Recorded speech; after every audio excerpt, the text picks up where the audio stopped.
All right, guys. So we're back knee deep into part two of Marvel Future Revolution. We're playing as Star-Lord and working through. We're at basically level 5 in the game, and you can see that basically from the skill levels, we still haven't unlocked all of our skills. We have to basically wait till level 8, in which we acquire our 8th skill, and then at around level 20 is when we have all our skills. I can tell you right now, no reason whatsoever to even change your skills at this point. Let the good times roll. Keep playing the game. Let's go through some of the story more.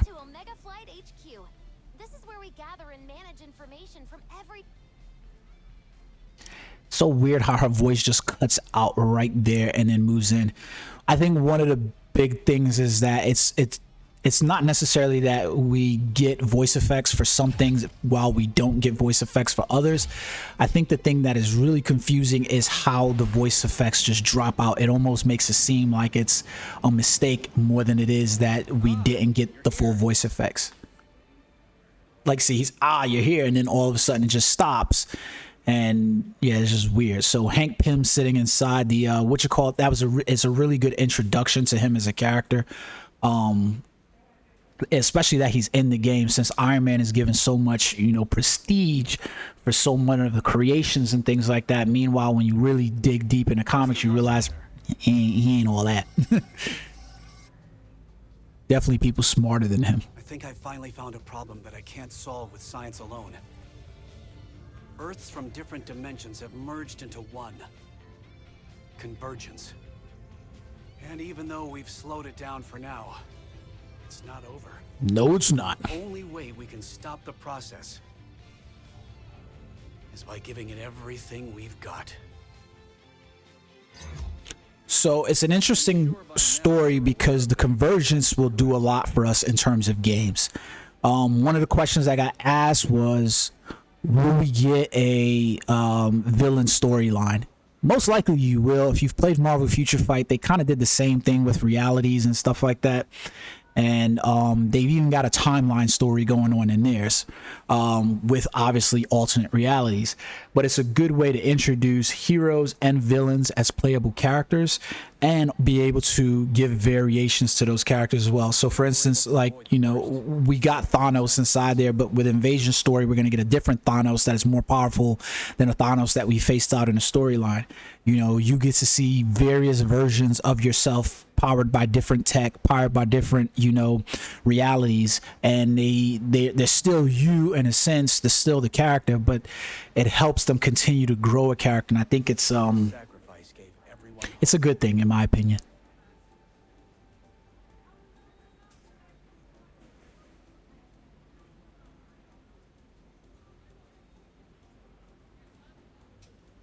So if you played the Prelude, you know that Vision basically sacrificed himself so that way he could basically maintain harmony in the convergences.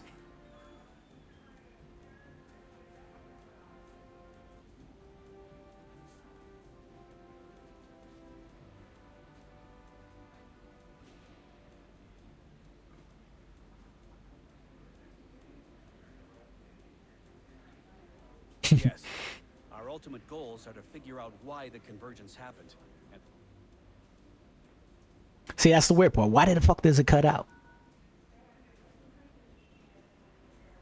Like, I can't imagine that they had somebody sitting there and they were like talking and they're like, define the convergence, and then it just cuts out. It just seems weird. So this area for Omega Flight headquarters basically acts as your hub world to the game, so be aware of that. New Stark City. Chapters don't even matter. My ultimate creation. Sure, I had a little help. I hate Tony Stark's But if voice it's got in my this game. name on it, that means it's my responsibility.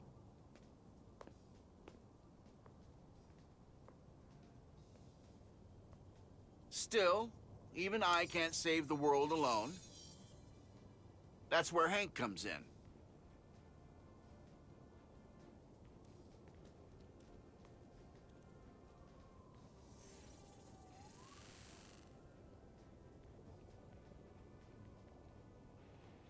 And Fury gets some credit too, I suppose. What we've managed to build together, is just about as perfect as it gets.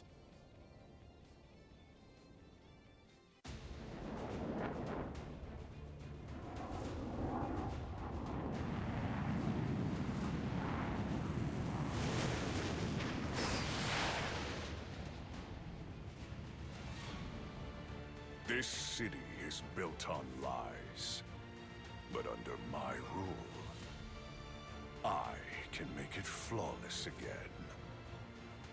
Only together can we obtain that which Well, we of seek. course, Ultron. Perfection.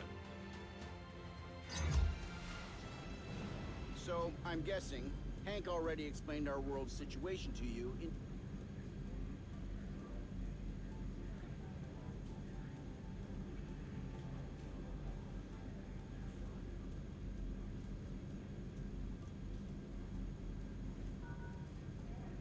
So it's a weird engagement that they do, because some of it just feels so like this part of the story in terms of getting us into New Stark City definitely was one of the more drier moments inside here, and I can see why people would just auto skip the shit out of this, because like, yeah, I've heard this story before, dude. You created Ultron. Ultron's running wild, and yeah, we need your help. We'll get answers to all your questions soon enough.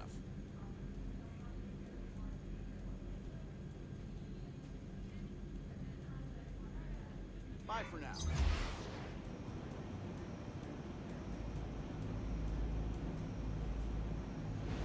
So, how's it feel to get drafted into the most dangerous mission in the universe? He don't know.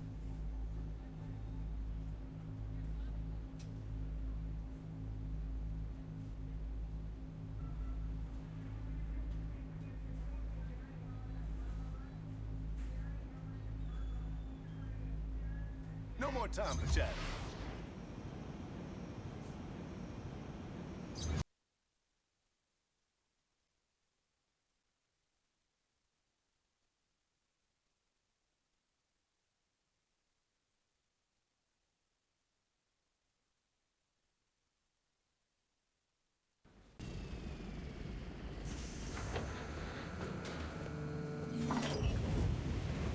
So these little entrances that they do to me, I love them. I don't know why they're so amazing to me, but they just are. So when you start these missions, be aware that I'm gonna tell you the truth of the matter. Hello to your new best friend. If you want to skip the side quest missions, feel free to do so. Up until you get to Midgardia, 100% they have not made the rewards for doing the side quest missions worth you actually investing into them. But be aware, you're really only saving probably about 30 minutes to an hour of gameplay. Like, I've done it for a few characters now, and you're not saving as much time as you think by skipping the side quest. But I will say, in terms of getting your character up to level 100 and the amount of time, you know, you're really not. Here goes the weird part too, is that once you hit certain levels, it seems like the XP given is so significantly less, even if you went back and did it. So when you go back to do these green missions, these side quest missions, you know, you're not missing out on very much at all. So just be aware of that. So when you get to select these uniform spacesuits, be aware. It seems like the first time you get it that it's like this big thing, but it ain't. You'll eventually get these uniform pieces over time. Whether or not this is a 2-star to you or not, and how much it matters, is going to be a different thing. And what I mean by that is, once you hit level 10, you're going to get an offer. You can see the recommended power. That was something they added. You're going to get an offer for a 3-star uniform piece. And when you get that offer for a 3-star uniform piece, it's going to be about $3.99 that they're asking you to pay. Whether you are a pay-to-play player, a well or free-to-play player, I believe that it is a worthwhile purchase. If you have the $5 to make that purchase for it, you're gonna have about 12 hours, I think, to make the purchase from the time they offer it. So before you start any character, make sure that you keep that in mind. I do believe that it's a $5 investment that is worth it. Pay to play or free to play. So keep that in mind. I really do believe it's worth it.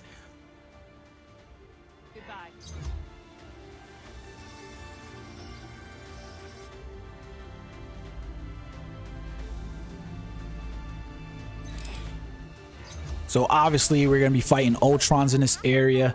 The story progresses fairly quickly, even if you are like low level and it's your first character. Like this area is pretty easy to move through. Yes, sir.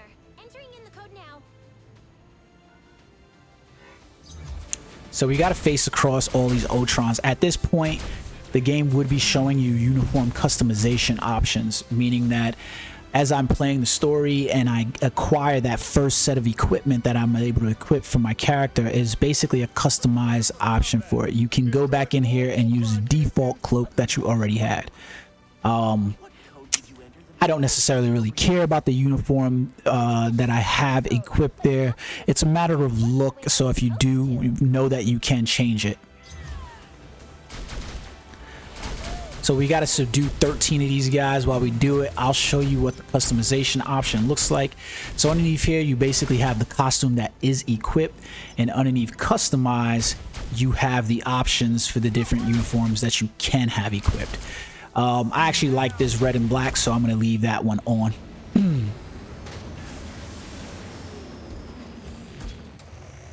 So you get the Ultrons that appear with the Ultron pods. Everybody's ready to rock shit. I like it. It's pretty cool. Like, I mean, Star-Lord's a fitting character. Is he powerful like some of the other characters in the game? No. Not even slightly. I mean, I couldn't argue that. Even with the patch that they just recently did and upgraded some of his guard break damage on a lot of his skills. Is he as powerful? No, he's not. Still not. I mean, even Captain America is still not as powerful as some of the other skills. He still suffers from the ability not to be able to take flight or get into the sky, which is why one of the things I'm really hoping that they do with Ilyana Rasputin, aka Magic, is that they take advantage of her ability to create stepping disc and make that as a way that she could actually take flight or not necessarily take flight, but close the gap for aerial targets. I think that's one of the best things that they could do. So let's equip this. You can see players getting various items. All of those obviously meant to entice you to go into the shop and make some purchases. There's no reason for them to tell you about the purchases that other people are getting or the drops that they're getting, other than, you know, to play on your mentality, keeping up with the Joneses. And if you notice, there's not even a way for you to shut the shit off. Like, I've gone into the I don't have a way to turn those things off. What do I care about what somebody else got? You know, like, why can't I turn that off? They need to add an option there for turn it off. I guarantee it'll take forever and a day to get around to turning that off. Nick is actually one of the nicest ones I've encountered. Shut up, Hank. You don't know Hank.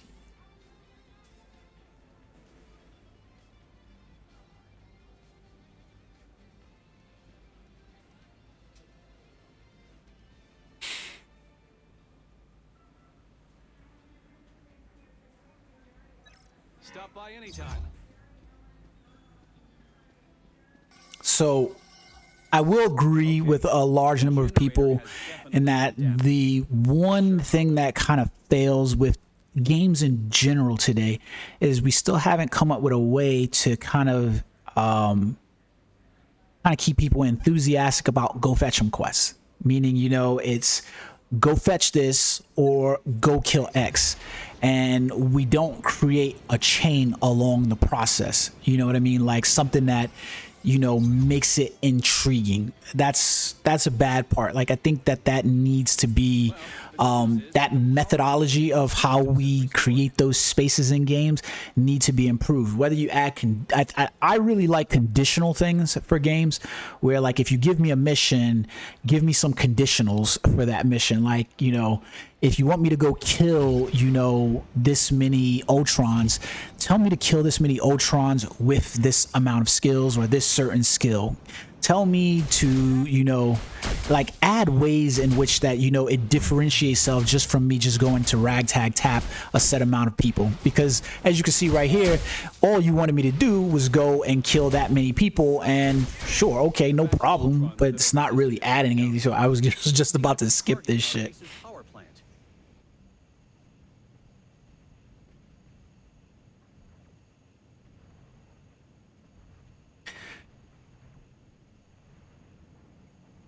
You know what? Let me do this real quick. Sorry, guys. I realized something just now. It's happening to my PC.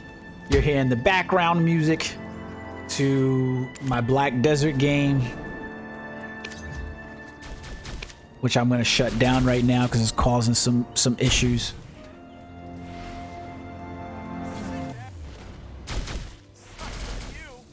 Like, I'm sorry about that, guys, but just for hindsight, so that way you guys understand how I play the game. Typically, I have this game up on my screen, and have that running, but then I also have BlueStack OBS running with YouTube. I am ADHD to the fullest, and I typically need a way to keep my brain focused, so I never play one game at a time. Like I am I cannot focus, man. So like a lot of times it's really funny because I'll have Marvel Future Fight and Future Revolution going at the same time. And one of the things is funny because I'll have YouTube videos going, and I watch the same content creators like you guys, you know, Darth Microtransaction, Mobile Gamer, Havson. I enjoy Havson the most out of all of the guys that are creating content.